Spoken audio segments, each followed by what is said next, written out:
Hello everyone, welcome back to AHGP. My name's Aaron and today we've got a feature show ahead of the Bahrain Grand Prix. I'm joined by Phillip Mathew from the GSP and we're going to be discussing testing, we're going to be diving into the FIA versus FOM, and we're going to get an American take on the Andretti-Cadillac proposed entry to Formula One and the possibility of AlphaTauri potentially being for sales. It is a long episode, but I really hope you enjoy it. It was a wonderful chat with Phil, and thank you so much to him for his time. So, Editor Aaron, take it away.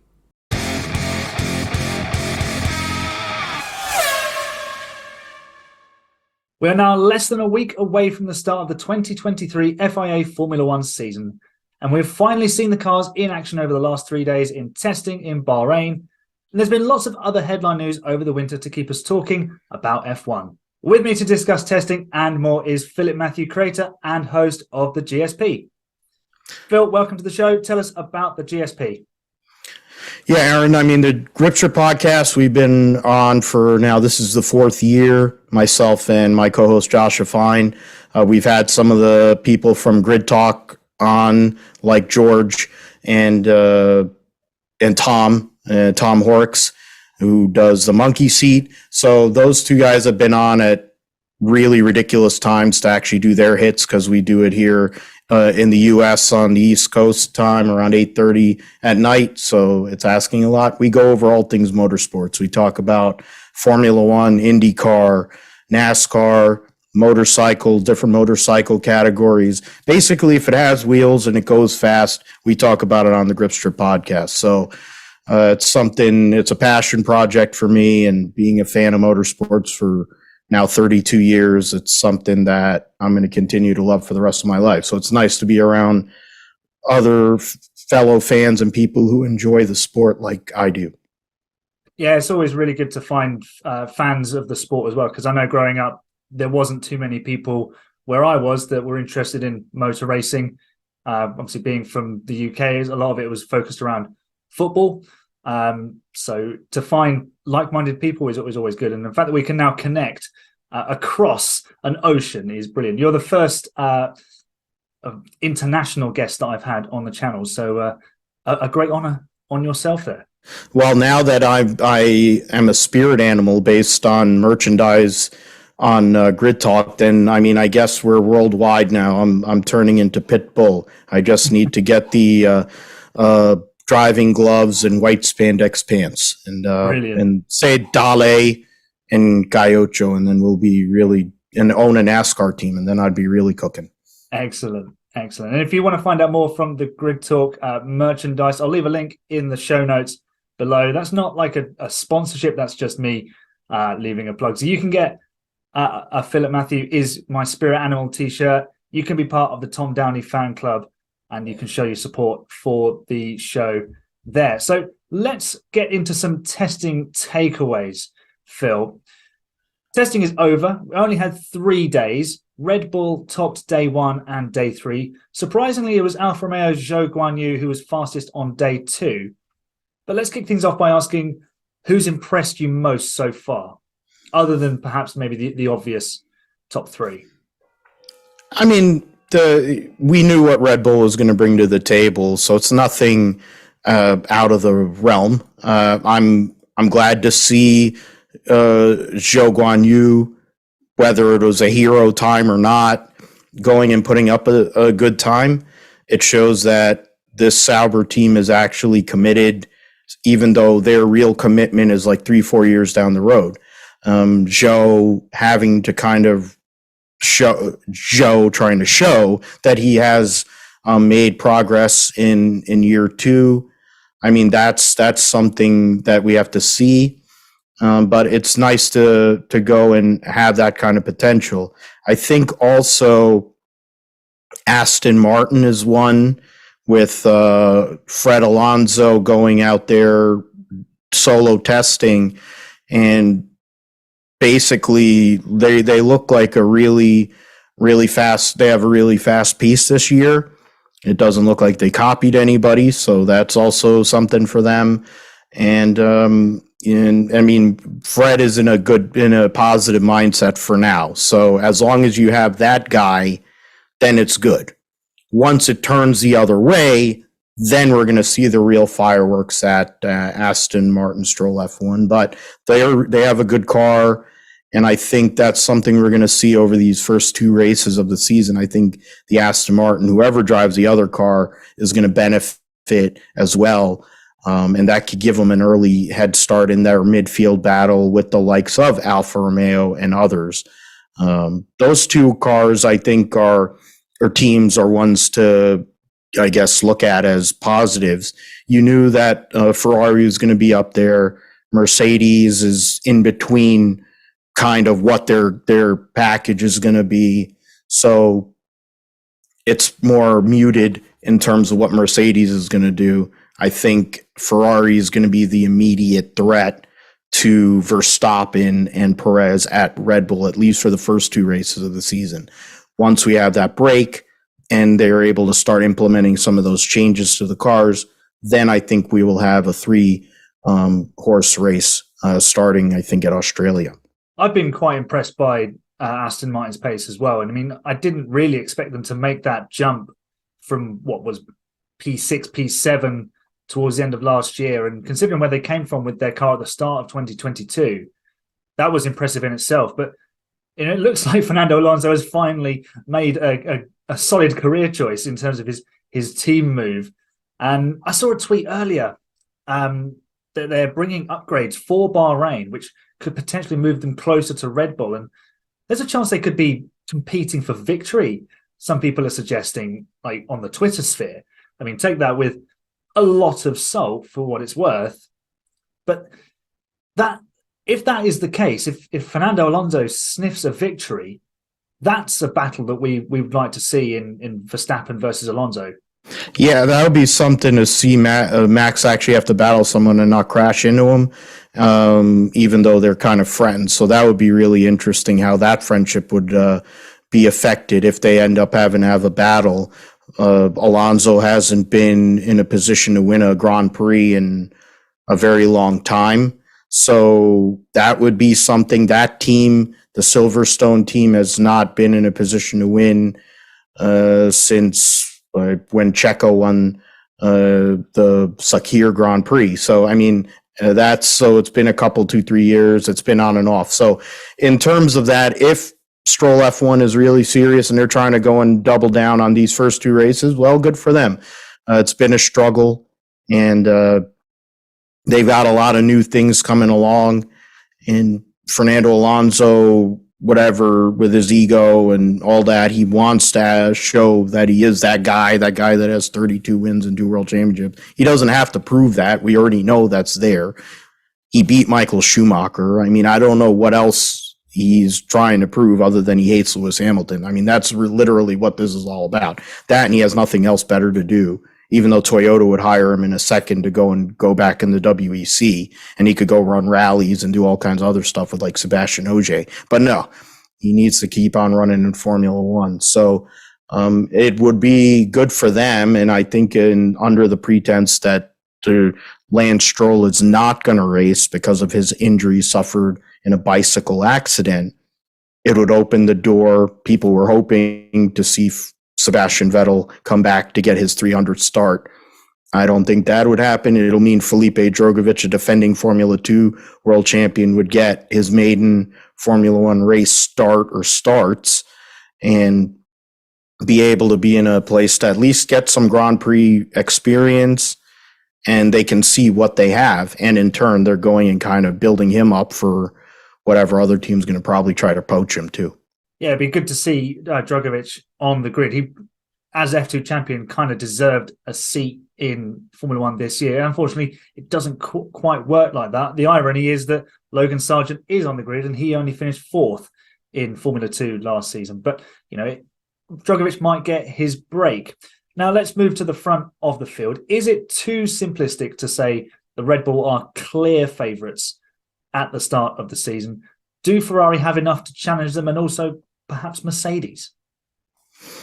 I mean, Red Bull won, 800 races last year. So the notion that they wouldn't be the favorite they are the favorite. Verstappen won 15 races last year, and I don't know how many poles. set all kinds of points records and stuff. They won their first Constructors' Championship since 2013. They are the favorite. There is the Bahrain curse, so if he does win, usually the winner at Bahrain does not win the World Championship, so I'm kind of hoping for that. But in terms of what Ferrari can do, they did win this race last year. It helped that Verstappen had mechanical problems, one of the only few 2 or 3 mechanical problems he had the whole entire year.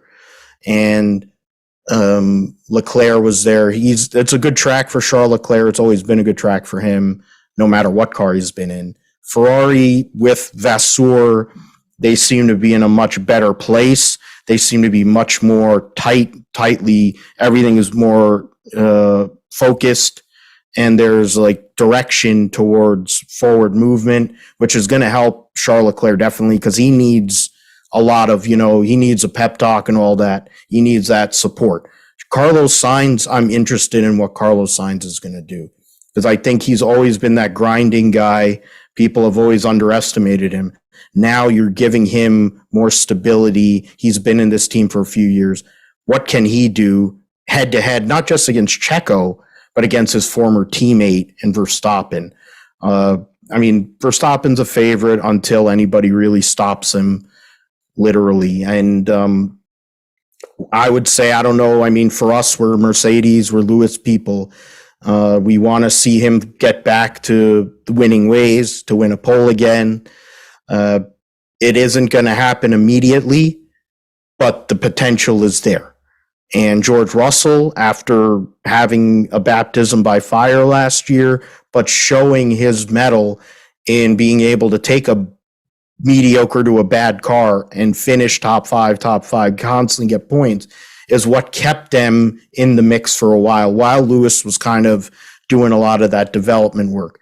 They are one of the best, if not the best, driver combination in Formula One, because they're actually even. They have even, Stevens, whatever. Yes, Lewis is what he is. He's one of the greatest of all time, and George is trying to get there. But George is the next person up. They want both to be competitive.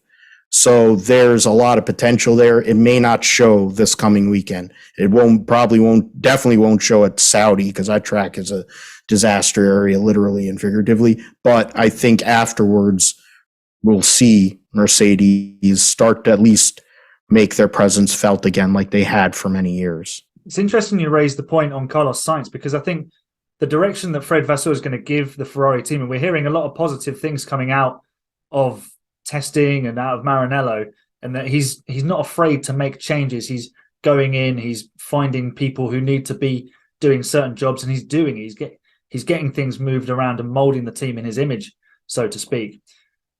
I agree with you that Sainz is a real grinder, and he's there, and he's constantly sort of just keeps chipping away at things. We saw how he developed within the car last year.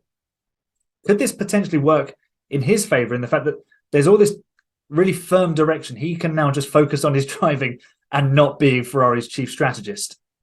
Yeah, well, hopefully they actually hired somebody for that. That would help, because whoever they had was too busy making pizza or something, or pasta, or whatever stereotype you want to come up with. But for Sainz, I think the time is now for him. He's had all these years. He's driven for all these teams. Leclerc, everyone builds him up. He's been the Ferrari guy, all that. Sainz has got a free roll. He's got a contract, a long-term contract. He's got a new team principal that definitely believes in him.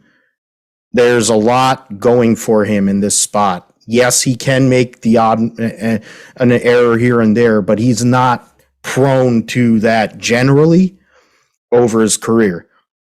It gives him a free roll to kind of go for those poles, to give himself a chance to race, while people are picking Charles Leclerc to be that championship favorite. Why can't it be Carlos Sainz? I think his racecraft and the way he handles himself is a lot more predictable and a lot more likely to finish with positive results on a consistent basis. You may get the highs, but you're going to have the peaks and valleys with Charles Leclerc, which has been his whole entire career. Ferrari wants stability. to keep themselves in the title fight under the pretense that Max Verstappen does what he's been doing for the last couple of years. Yeah, I'd have to agree with the Charles Leclerc evaluation there. I did a show with Ed Straw last year, and he described him as flawed genius. And there's still those small errors, and obviously the big one is Paul Ricard last year. And hopefully he's been able to iron that out, and he can keep that title challenge going. But it's going to take the whole team sort of forming together, the strategy coming together, the reliability that they say that they've fixed, and it's going to give them in the region of about 0.3 of a second, and the power as well that they can run. So qualifying will be very interesting. He took the most pole positions of anybody last year, did Charles Leclerc.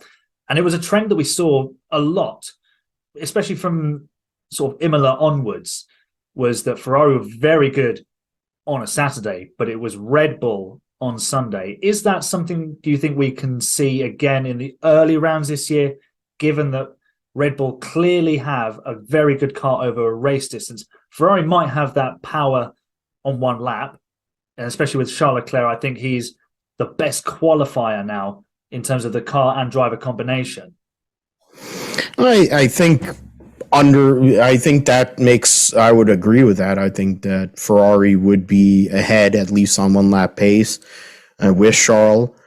I know Max, now that he's been able to make all these poles, I think he's looking for as many Grand Slams as he can get now. What are you racing for when you know you have everything going for you? You're looking for those kind of numbers that go and fit with all the other greats. So I think he wants every pole he can get. He wants it all, because you can kind of tell just how he is. He wants it all. So that's going to be the battle in qualifying on a race-by-race basis. There is going to be the oddball where Checo or Carlos and hopefully the Mercedes duo get to chime in there too. And then now thinking about Fernando Alonso, with the confidence he seems to have and some of that information you're talking about with upgrades, who knows, maybe an Aston Martin will be up there too and kind of really flip the script.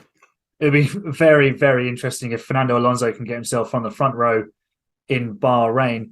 And we mentioned Mercedes earlier, and they seem, to me at least, I know some people have got Aston Martin as third, maybe even second fastest. I'm not quite that convinced about it. I think Mercedes are definitely holding something in reserve. So I think they're at least third fastest. And remember, their car last year was very good when it was on high fuel, and then they sorted out the balance, even in the early races when they were struggling with the porpoising. I can see Mercedes moving into that third fastest slot immediately and being a little bit closer to the top two. Where do you see their season going from the early races, and when would you say they should be expected to be in a winning position? I think the first couple of races are going to be a little more towards kind of the majority of the year last year.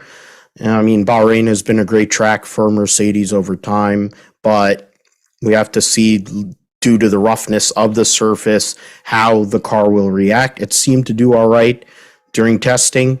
I think initially I would be muted in regards to any types of performance or thoughts of getting up front, winning. I would venture to say that Mercedes is gonna wait till I think Australia, and then even after that, the European season starting in Azerbaijan. That's where we're going to start seeing those progressions from Mercedes. I think Monaco has always been a bogey track for the Mercedes team, even though Rosberg won for them and all. But I think after Monaco, once we get into the month of June, Canada is one of Lewis's best racetracks. I think right there, at that point, once we get to the month of June, that's where you're going to have to start seeing that progression from Mercedes to where they need to compete, because he wants to be out there in Silverstone celebrating poles and wins. It's his house, and he doesn't want anybody else winning on his racetrack there. And I think that's where we have to see it. I'm looking towards these first few months, kind of seeing where the aero and some of the changes they make. I don't know about you as a fan, Aaron, but I think that they've got multiple things going on with the side pods and the other downforce things they're going to do. I don't think we're going to know what they truly have until after Monaco, and then we'll kind of work from there. I think Spain will be kind of a litmus test, because last year at Spain was where it kind of all blew up and everybody knew that that car was not very good. So, I mean, if they can get through Spain, and now they've changed it back, thankfully. So it'll be a little faster circuit. I think it'll be a good test to see where they are prior to the month of June and when they get into that deep summer swing prior to the break. Yeah, I think that's a good sort of marker point for Mercedes, because that's what, a third of the way through the season. The only issue with it going maybe that far is, let's say Verstappen's won 5 or 6 races by that point. If he's in the vein of form he was in 2022, title fight might be over. But we do know that Lewis does get stronger over a season. But that was when he had Bottas as a teammate who was a bit more subservient. George Russell won't be as subservient in the way that maybe Checo Perez or even Carlos Sainz might be. So he's got to win that fight within Mercedes and earn the right to go and compete. But if the title's out of the picture, it could be, all for naught. But then I think the main aim for Mercedes will be getting back to regular race wins, pole positions, regularly being at the front if they're not quite in the title fight. And one team that we probably won't see in the title fight this year, and maybe not even in the fight for best of the rest, is McLaren. They've admitted to missing development targets with this car. They said at the launch they weren't entirely happy with it. And now we can see why, because it just looks really difficult. It kind of takes me back to the 2009 McLaren, where they had a really good car, obviously a championship-winning car with Lewis Hamilton in 2008. And then 2009, obviously a change of regulation at that point, but it was really, really tough for them. And they were going out in Q1. I mean, is it that bad? Is it as bad as 2018? Or are we just getting a little bit carried away with how bad the test has been? Consider last year they had a difficult test in Bahrain as well. I mean, I don't know. It's there's a lot going on there with McLaren. You look at the simulations both for qualifying and in race pace, it's not promising. But Lando, they've put a lot on him. You have Oscar Piastri coming in from Alpine as a rookie, so expectations of him to have to develop the car at least immediately are asking a lot. If they know they missed and they're already coming in telling you that they missed, that's not good. I think Alpine, it's funny how Alpine and McLaren, who were 4th and 5th last year, are on the back foot, while Aston, with all of Stroll's money, and got Alonso, all of a sudden they've kind of taken a step forward. You have Alfa Romeo, Sauber, putting up a quick time. It kind of makes that midfield even larger. And so, I mean, are we going to see them go out in Q1? Who knows? Maybe they do. But over the course of the season, you would assume McLaren, and even to a lesser extent Alpine, will develop themselves out of that those issues. Now, if Lando's having issues with the car, then Oscar's more than likely going to have issues with the car, and then it means they're not going to score points. It means they're going to be having problems with qualifying. But I think we'll find out in FP1 and FP2 next Friday to really find out where they are and what they're trying to do. Because I consider these first 2 races just kind of like one little pod, and then you have Australia where you're going to see a bunch of upgrades brought in because they have so much time between those races. and then even Azerbaijan, where there's another month break. Even in the case of Mercedes, you want to have things kind of settled by the time you get there. Because if you're talking about Verstappen going off and doing what he did last year, it would be a problem. Would you put the Alpine and McLaren situations down to, and obviously the Aston Martin leap forward, would you put that down to the aerodynamic testing restrictions having their first real sort of tangible effect, so you can really see a couple of teams that have done well in one season being caught up by a team that didn't have such a strong season the year before? And you say with Alfa Romeo, I think Williams have closed up as well. Of course, they've got the most aerodynamic testing time in the wind tunnel. Is that the first sort of signs of this closing of the pack? And then as it goes along, we'll see it happen with the big teams coming back, or the midfield getting closer, do you think? I think the hope of what FIA and wanted is so that those big teams can come back towards the midfield. What we are seeing, like you're saying, is the midfield now is getting more condensed.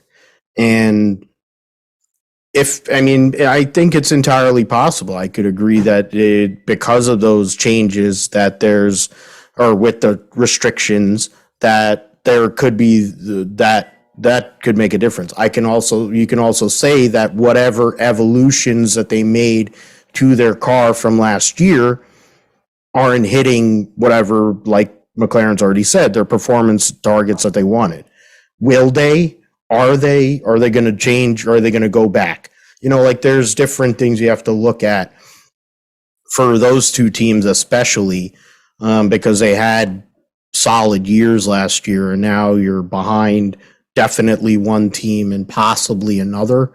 And AlphaTauri seems to have some semblance of pace, at least in qualifying pace based on what the testing showed, but race pace is not very good. So they're likely to be someone that could go and have a good Saturday and then just go straight to the back. So it's really early. So practice these next 2 weeks at these two races is going to kind of open up a lot of ideas and a lot of thoughts about what these teams have to show, at least initially. Yeah, I think we're going to see, especially the first weekend in Bahrain, just how much teams have learned. And just to complete this section of the show, a quick word from you on Logan Sargent, America's first F1 driver since 2015, their first full-timer since 2006 with Scott Speed. Mm-hmm. Yeah. He had a solid test. The Williams team seemed to have no major crazy things happen to them. They got a lot of laps. They got a lot of data. Yes, they're on the back foot. They're not going to be the Williams of old. It hasn't been that way sans a couple of years ago when George Russell was doing heroic things. I think the expectation of Logan Sargent is to finish races and to get more experience. Eventually, they would hope that he will be assisting Albon and kind of being up there right on the edge of the points. Trying to get into Q2, I think, is really an aim as much as anything. That's really what their initial aim is going to be. And I know Albon had a solid year last year, even with this emergency appendicitis and all that. He came back and he was still all right, but the car kind of had fallen off by that point. I don't know what I think they're going to be on the back, probably one of the last two teams again this year. But I think the progression and possibilities are high for the Williams team and for Logan Sargent, because he's raw and there's a lot of potential there. I don't think Williams would have taken a flyer on him if they didn't think he had the potential. He took the Charus team, which has been one of the worst teams in F3, and was winning races and brought them to a place where they had never been in F3. Gets in to Formula 2, won a couple rounds, and he was solid. So, I mean, you can't complain with that. And so I think it's more about incremental gains across the whole year. He's going to have probably at least 2 years to figure it out. So that's testing done and dusted. But the off-season has hardly been quiet, with team boss changes happening all over the place.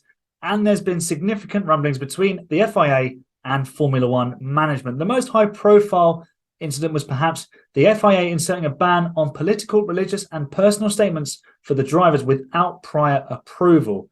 They have since moved to clarify this ban, listing social media, official interviews, and in response to questioning from accredited media as a place where drivers can air these sorts of views. Phil, firstly, was this ban even necessary? No, I think they're placating some of the dictatorship countries that they're racing in, and it's kind of targeting certain drivers, one specifically, the one over your shoulder over there, and I probably a couple others, but really it's about that guy. I mean, you're supposed to, they come up with We Race as One, and you're racing in Saudi Arabia. We Race as One, but you want to race in China. But now they can't seem to get there because of the COVID restrictions. Et cetera, et cetera. It's not necessary. It's kind of going against what you really need to try to show that the sport actually cares about societal norms, society in general. You hear stories about fans and like female fans having really bad experiences at races. You see certain fan bases and their toxicity and it not really being handled. That's, those things have to be brought up. Those things have to be fixed, or else it's going to continue and it's going to get worse. If you just tolerate it and just let it go, it's not going away.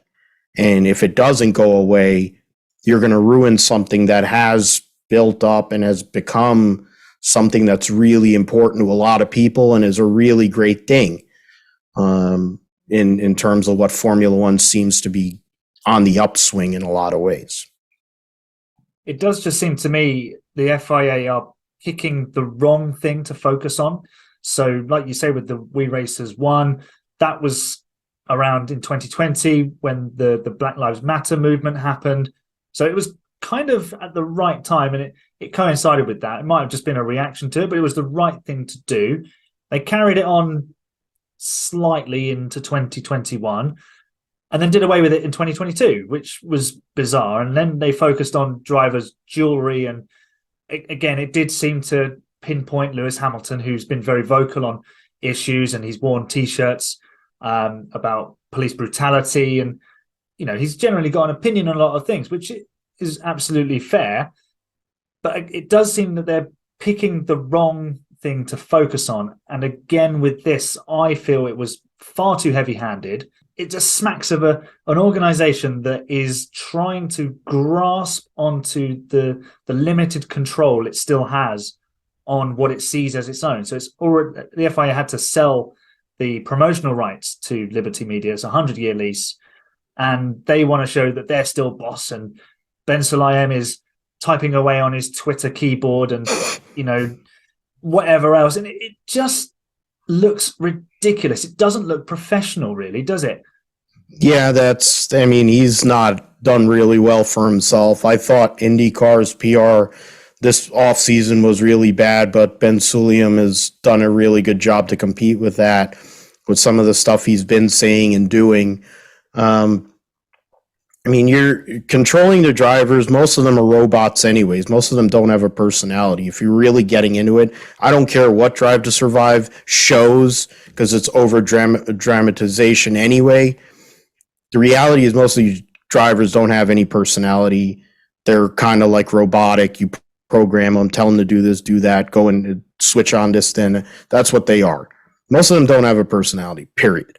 So the fact that you're going after one of the people who is one of the most prolific drivers, and and we can count Sebastian Vettel, the great 4-time world champion who just retired, those are the two most outspoken people, I think, in the sport.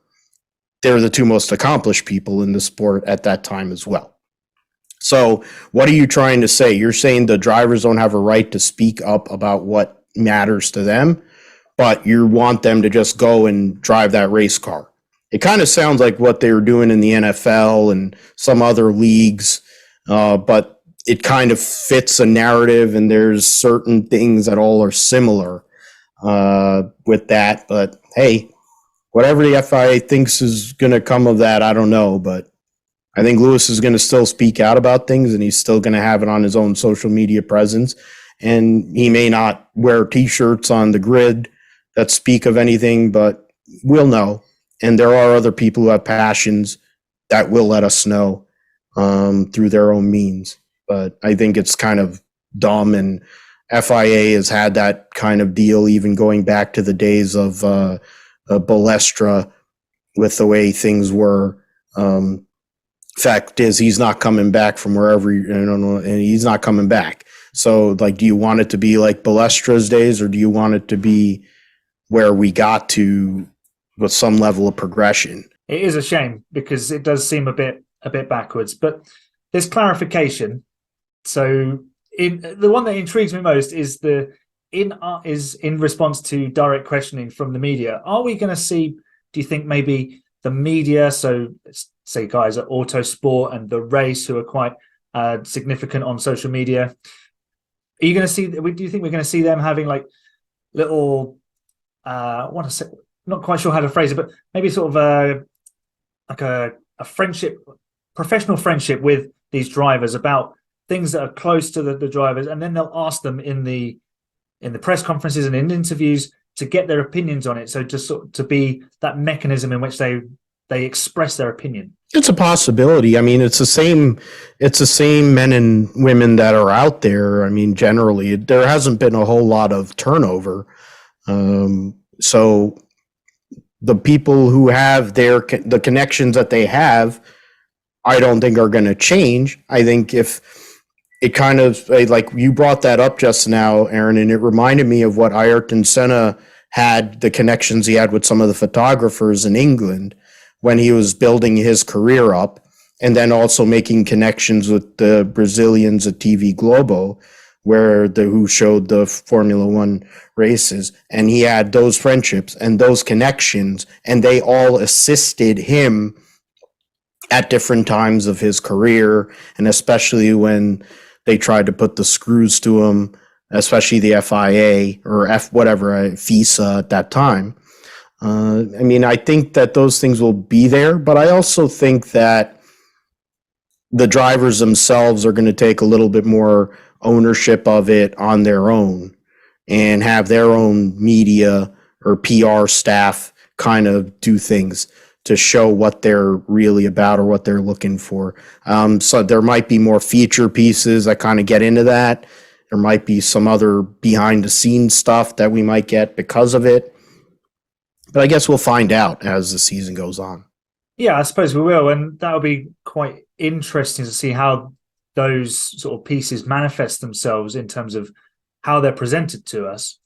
And Stefano Domenicali, the F1 boss, has said that the sport would never gag anyone. So you can see how this is becoming a political battle. Is this a battle that F1 FOM can win against the FIA? I mean, this has been the battle for decades about different things. I mean, you go with regulations and making engine changes and all these other things that have gone on. I mean, it's how the Indianapolis debacle took place. It goes back to what you were saying earlier. Is this a fight worth having? Like, why are we focusing on that? Shouldn't we be focusing on the competition, the safety, making sure that the drivers are in a place where that injuries can be limited, if not happen at all? Shouldn't we be focusing on that? Shouldn't we be focusing on the competition and having better, closer racing instead of being like, oh, we won't gag drivers. But in the case of Domenicali, he wants to gag owners. which we're going to get into in a moment. But I mean, what do you want? I mean, what is the end game? You're going into the longest season that you've ever had, and then you're telling people that they can't say or do certain things. What's going to happen in the middle of the year? When we're in the heart of the season, things are going a certain way. What's stopping some of these drivers from kind of going off? I mean, what really is stopping them from going off? They're afraid of Stefano Domenicali. I mean, nobody was afraid of him at Ferrari. That's why he got bounced out of there. So it's like, what does it say? I mean, it's irritating. It's kind of ridiculous, but it kind of speaks and stinks to kind of like the way that NASCAR is. And I don't think you really want to be going down that road as somebody who's been a fan of that series for as long as I've been. If you're going down that path, it ain't going to work out too well. I think you raise a good point, as in, what is the end game? What is the ultimate goal of F1 and FIA? And at the moment, they're just not singing off the same hymn sheet.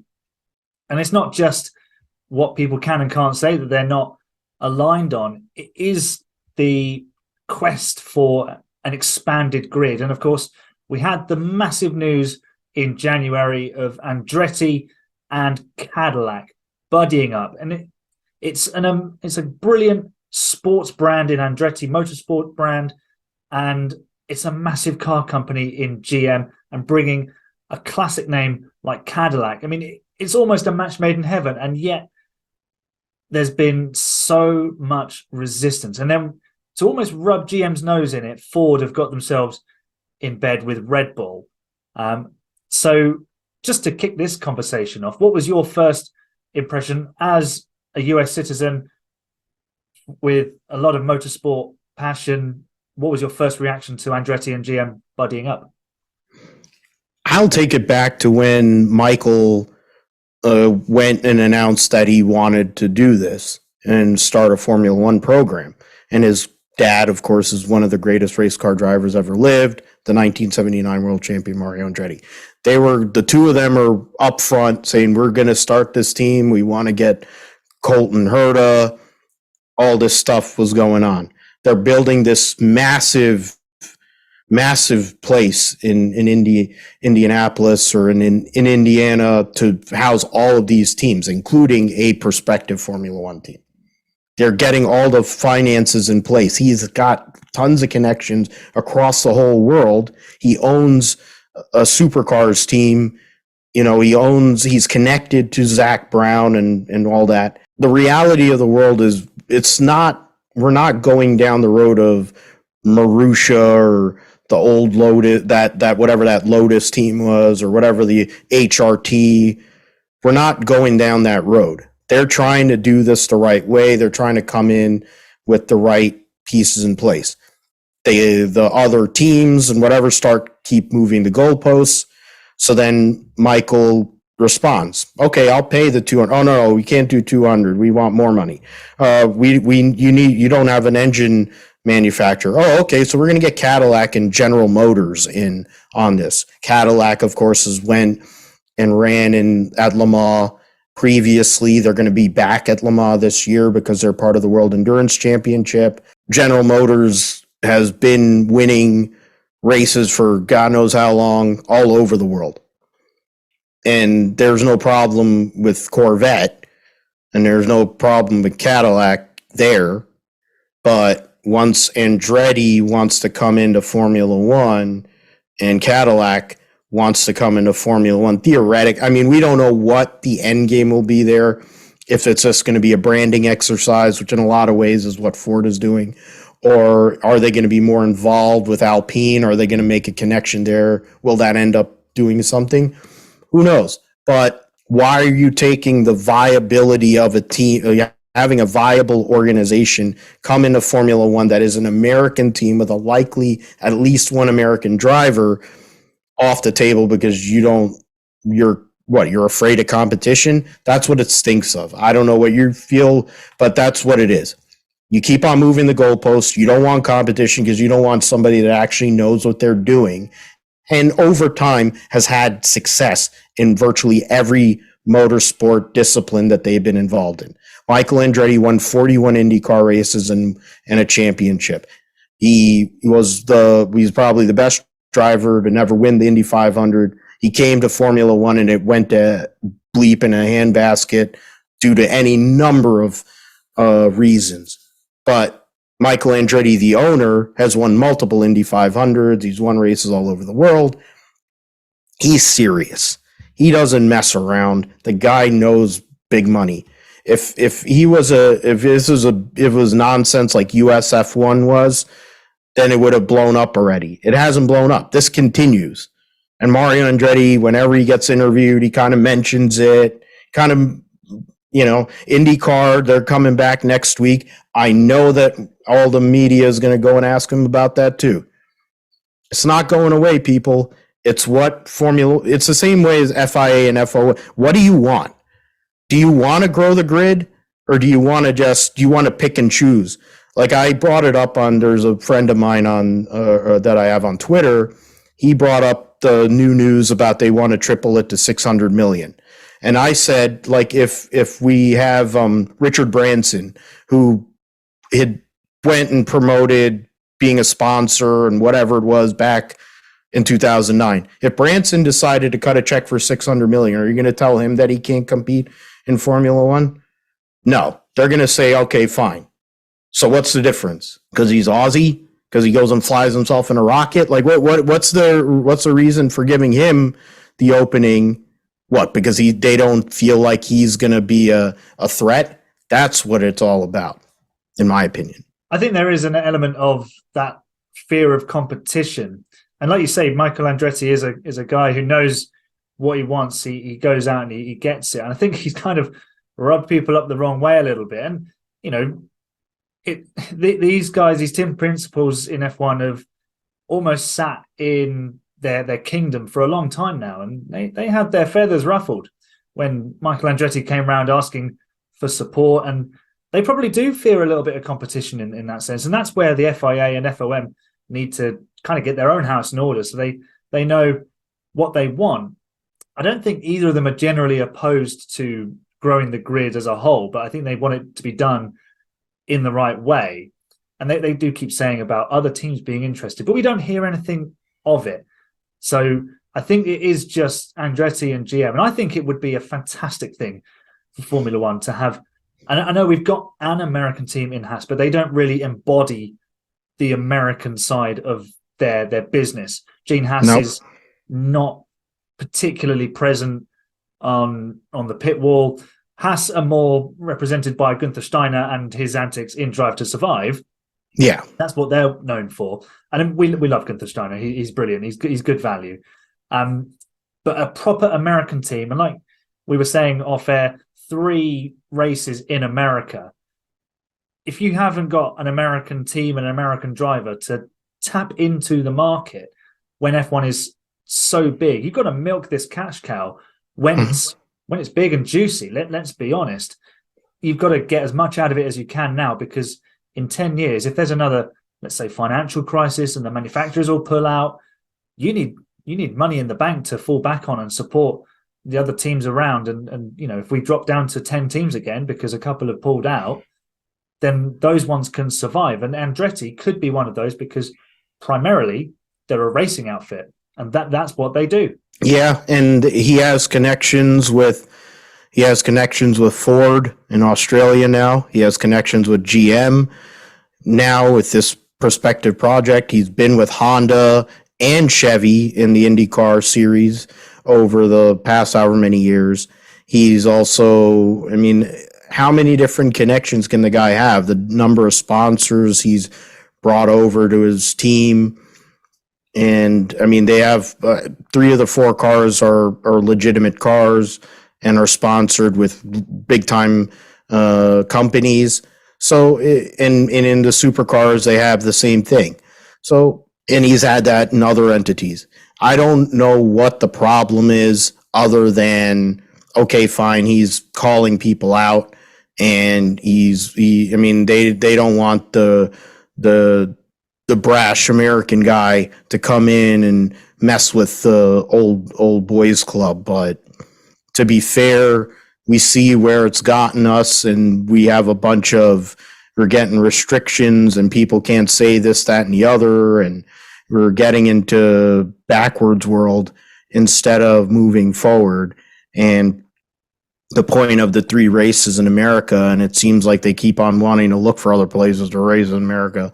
I'm curious about what Vegas will end up being. The Miami race is kind of a joke to me because it's basically in the parking lot of whatever you call Hard Rock Stadium, so it's not much different than being in the old Vegas. So I think that's just a waste of time. But whatever. The COTA race is a great race. People, whether you like the track or not, it's a challenge, and it's a track that attracts tons of fans. So you have that. You have Indianapolis, which is still a grade 1 circuit, and Roger Penske owns it. He wants big races back there. That's why he's considering a sports car, an endurance race there, probably by next year. But I think he would also like to have Formula One back. So why not have the American team? Gunther Steiner is never, no matter the fact that they're the American team, Gunther Steiner at no point has he ever shown any interest in having an American driver, a North American driver in his cars.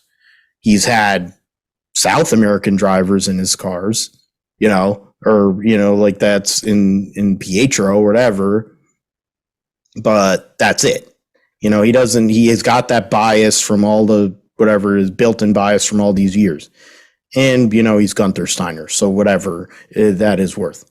You want somebody that's actually progressive and actually wants to build a brand that can compete and can do something in the sport versus one that just fills out the back of the grid, which for all intents and purposes, Haas has been for the vast majority of their time in Formula One. And it isn't going to change because that's what Gene Haas has been for most of his ownership time in motorsports, outside of when Tony Stewart took over bought half of his team out when Gene Haas was in jail. Well, the doors might open now for Andretti because of the news that AlphaTauri are potentially up for sale. Now, it might cost a bit more than $600 million to buy AlphaTauri because obviously they already have a place on the grid. They have facilities, they'll have staff. So Andretti could shortcut the system there. And they've said openly that they would have a base in Europe to help service that. So you can't get a much more optimal place than the former Minardi base of Faenza in Italy. So it kind of feels perfect as an opportunity for them if AlphaTauri comes on the market. And if they went in for it and then they still got turned down, then you could definitely say that there was a bit of skullduggery and a bit of an agenda within the teams to try and block Andretti getting on the grid. But I think this is a really good opportunity. What do you make of it? I definitely agree, and I think that's what Michael and his team are going to start looking at, with the notion that there's business loss because with the loss of Dietrich Mateschitz, they are looking at every aspect of the business. They see AlphaTauri as a losing proposition under multiple levels. It's not really had much anything go on. They've won 2 races in their existence. What are we really going for? They don't bring up, and they have all these Red Bull driver development people. One of the 2 drivers in the car is a Mercedes driver development driver. So, what does that say? If they want to sell, there is definitely one entity that can come in. For whatever reason, Sauber did not want to, whatever the Vasseur and them didn't want to sell to Andretti a couple of years ago when it was ripe for them to do that. They wanted to still have some semblance of control, which is kind of dumb considering where Sauber is gone. In this case, I don't think Red Bull is going to be sitting there saying we still need to control your team, because there's just whatever. I think they just want the money so they can put it into giving Max Verstappen more stuff, and Horner can buy his wife more handbags and jewelry or whatever they do, since they got penalized for the cost cap for buying too many sandwiches or whatever they came up with. It would definitely help with their catering budget if they didn't have that to worry about. Oh yeah, the catering budget. That's what it was. Oh, definitely. I'm sure it was a catering budget. Is this yeah, please. In terms of, but I think that's the way to go. I don't know who else is really out there that would want to go and buy a Formula One team at this time. But if Michael and company were to get in, then what are they going to say? It would be collusion if he doesn't get it then. And then you have a real PR problem that, of course, with FIA and Formula One and FOM, they don't do a great job with in general. So that would become fun to see how that all goes around. But I think that's the end in. It also gives the opportunity for Honda also, because he's a partner with Honda in IndyCar. That could possibly be a connection, because Honda also has some connections with GM. So that could also work along with the Alpine Renault deal. So they have a bunch of different pieces that could all work together for them to come into Formula One. It's definitely a story that's going to run and run. And it's one of those fun things that we can keep up to date with as the season goes on. Testing, of course, as we touched on earlier, is done. And the next time we get to talk about Formula One, unless it's tomorrow morning, then there will have been a race happen in 2023. Phil, thanks so much for joining me. Tell us where we can find more from you and more from the Grip Strip podcast. Well, thank you for having me on, Aaron. It's great to be on. And Grip Strip podcast, you can find us at Grip Strip Pod on Twitter. You can find me at Phillip G. Mathew on Twitter, and my co-host Josh Huffine at JP Huffine. He's at usailor2 on not Twitch, Twitch, where he goes and does his iRacing. You can see his iRacing. He's won the Indy 500. It doesn't exist anymore in iRacing, but he has won the Indy 500. You can find the Grip Strip podcast anywhere you take in podcasts. We also are on YouTube at Grip Strip Podcast, so you can see the video of our shows.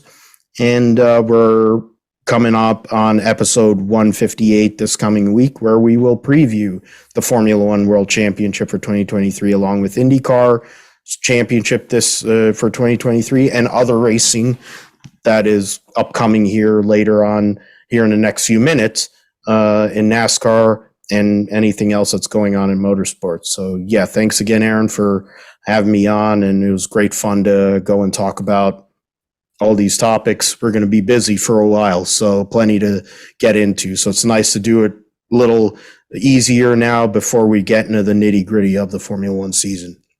Yeah, thanks for coming on. It's been really, really enjoyable. I've really appreciated your opinion, especially the Andretti side, getting an American's perspective on it, because it's always difficult as a Brit to understand how it's perceived out in a different country, whether it's America or maybe Italy or something like that. It's very, very difficult to necessarily perceive that. But thanks for coming on. It's been a really, really great chat. You can find more from me, of course, here on the channel. We've got live streams of the Formula E races. We've got shorts, and we've got more videos every day of the week. We've got more shows coming up throughout the year. You can find more from both myself and Phil on the Grid Talk podcast. Everything that Phil has mentioned to be linked in the show notes. Grid Talk is down there. Buy the merch. Phillip Mathew is your spirit animal. Buy the t-shirt. And I am looking so much forward to this season. Red Bull have got an advantage to start with, but can the rest of them catch them? That's what we need to find out. Phil, thanks once again for joining me. Leave a like if you enjoyed the video. Subscribe for more Grand Prix content. And thanks very much for watching.